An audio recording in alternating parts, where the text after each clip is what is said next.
Let's talk about the South Florida housing market. Because right now, if you're trying to make sense of the headlines, it can feel like you're watching a tennis match. Is it booming? Is it crashing? Well, the answer, weirdly enough, is yes. It's doing both at the same time. Okay, so how is that even possible? Let's dive into this paradox. So really, which one is it? You read one report that says the party's over, and then the very next one says the champagne is still flowing. The data is just pulling in completely opposite directions, and we're going to unpack exactly why that's happening. Okay, so let's start with the case for a crash, or at least a major cool down. In July, the total dollar amount of all residential sales across South Florida, it dropped by 10% compared to last year. That's a pretty big pullback. It's a really clear sign that the broader market is hitting the brakes and hitting them hard. But then, just as you're thinking, okay, it's a slowdown, you see a number like this.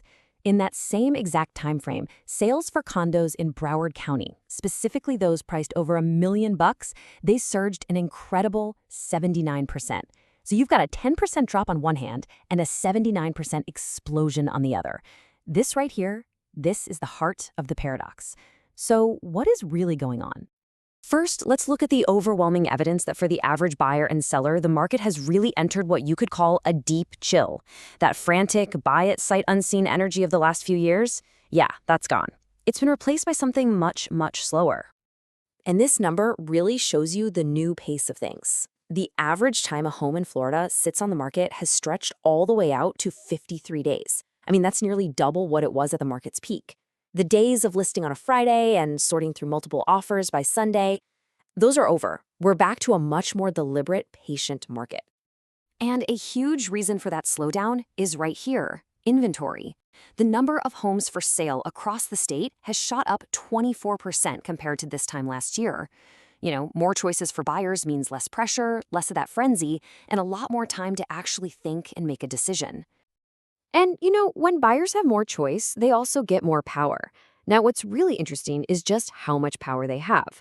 A remarkable 74% of Florida homes are now selling for less than their original asking price.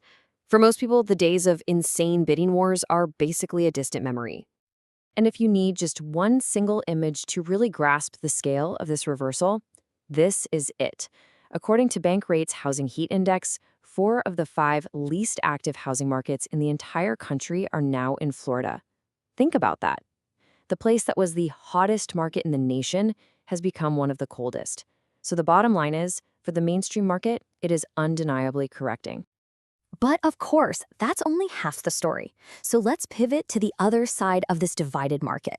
Let's look at how the ultra-luxury segment isn't just surviving this chill, it's thriving in a completely separate ecosystem. This slide just puts the two markets side by side, and the difference is stark. Take a look at the Broward condo market. Overall, sales volume is down 7.5%, median price is down almost 3%. But if you isolate just the luxury tier, those $1 million plus properties, sales are up a massive 79%. And it's being driven by cash-heavy buyers who, frankly, are totally immune to high interest rates. And the forces fueling this are incredibly powerful. We're on pace for the second best year ever for sales over $10 million. In Miami-Dade, the priciest properties have more than doubled their sales. So who's buying? Well, it's a massive influx of global wealth, especially from Latin America. Nearly half of all new construction is just being snapped up by international buyers looking for a safe place to park their capital.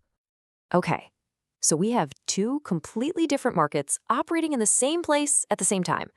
The big question is, why? Why is this happening? Let's unpack the forces that are actually causing this huge split. The first major force, especially in that mainstream market, is actually psychological. It's a cognitive bias called price anchoring. You see, sellers remember their neighbor getting some record-breaking price back in 2022, and that number gets stuck in their head.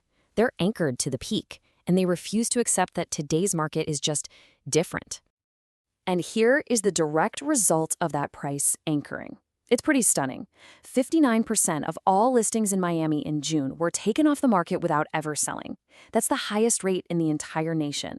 It means sellers would rather just pull their homes off the market and wait than accept a price that reflects today's reality. And what that creates is market gridlock. So while seller psychology is causing gridlock, the main driver of the actual cooldown is much simpler: affordability. But it's not just about mortgage rates anymore. Soaring property insurance and property taxes have become this massive burden, and it's pushing the total cost of ownership completely out of reach for a lot of local and domestic buyers.